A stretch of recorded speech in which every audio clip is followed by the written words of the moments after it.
তো গ্যাস শেষ হয়ে গেছে, চলো তোমাদের দেখাচ্ছি। আমাদের পুরনো রান্নাঘরের চুলাতে রান্না করা হচ্ছে, কারণ এখন তো গ্যাস পাওয়াই যাবে না।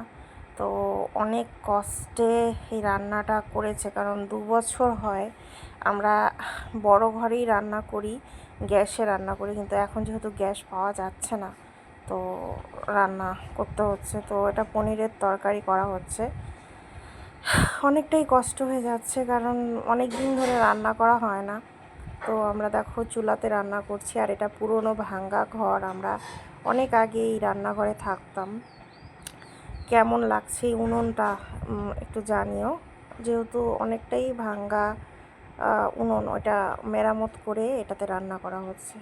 তো দেখতেই পাচ্ছ যে পুরনো ঘর, ভাঙ্গা চোরা ঘর। তো তোমাদের পুরো ঘরটা আমি তোমাদের দেখাচ্ছি, দেখলে বুঝতে পারবে যে ঘরটার কী অবস্থা। একটু নুন দিয়ে দিল মা। তো এই তরকারিটা কেমন হয়েছে দেখতে জানিও। এটা পনিরের তরকারি। জানি চুলাতে রান্না করলে রান্না কিন্তু খুব টেস্টি হয়।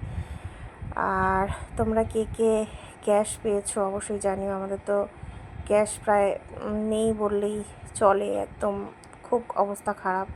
তো এই দেখো পুরনো ঘরটা দেখাচ্ছে, একদম ভেঙে চুরে গেছে। এখানে সাপেরও ভয় রয়েছে, পোকামাকড়েরও ভয় রয়েছে। কোনো মতে কষ্ট করে এই ঘরটা পরিষ্কার করে মা এই রান্না করছে।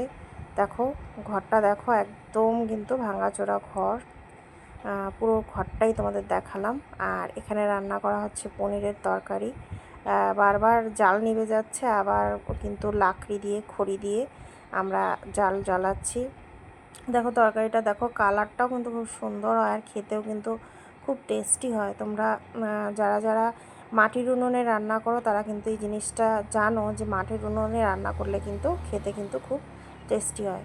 তো এটাই আমি আজকে ভাবলাম তোমাদের সাথে শেয়ার করি। কয়েকদিন ধরে গ্যাস নেই বলে একদম অবস্থা খারাপ হয়ে গিয়েছিলো। ইন্ডাকশানে রান্না করতে গিয়ে কারেন্ট একদম ঘরের অবস্থা খারাপ হয়ে গিয়েছিলো। ইন্ডাকশানটাও মানে ঠিকঠাক আমাদের ঘরে ঠিকঠাক হচ্ছে না, সেট হচ্ছে না। তো এভাবেই রান্না করতে হবে, কতদিন রান্না করতে হবে জানি না। তবে কষ্ট করে দুপুরবেলা রান্না করে দুবেলা খাওয়া হবে, কারণ বারবার এখানে যাওয়াটা তো সম্ভব না। আর ঝড় বৃষ্টি বাদল শুরু হলে তো খুবই সমস্যা হয়ে যায়। তো তোমরা কে কে এরকম রান্নাঘরে চুলার রান্নাতে রান্না করো জানিও।